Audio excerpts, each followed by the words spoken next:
एक स्त्री थी, उसे बहुत क्रोध आता था। जरा सी कोई बात होती कि उसका पारा चढ़ जाता और वह कहीं अनकहीं सब तरह की बातें कह डालती थी।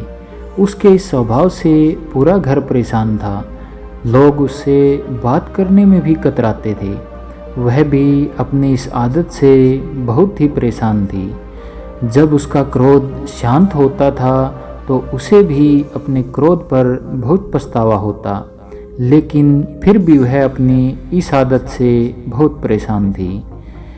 एक दिन वह स्त्री भगवान बुद्ध के पास गई और बुद्ध से कहने लगी कि मैं बहुत दुखी रहती हूँ, मुझे बहुत क्रोध आता है, मैं उस पर काबू नहीं कर पाती हूँ।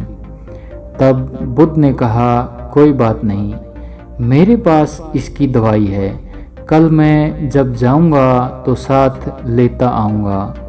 अगले दिन भगवान बुद्ध एक बर्तन में दवाई ले आए और दवाई देते हुए उस स्त्री से बोले कि इस दवा को बर्तन से ही पिया जाता है। जब तुम्हें क्रोध आए तो इस बर्तन को मुंह से लगाकर तब तक दवा पीते रहना जब तक कि तुम्हारा क्रोध शांत ना हो जाए। मैं 7 दिन बाद फिर यहीं पर आऊँगा। और इतना कहकर बुद्ध भ्रमण को चले गए। उस स्त्री ने दवा का प्रयोग करना शुरू किया। जब भी उसे क्रोध आता तो वह बर्तन को मुंह से लगाकर दवा पीने लगती और क्रोध आने पर ही ऐसा करती रही।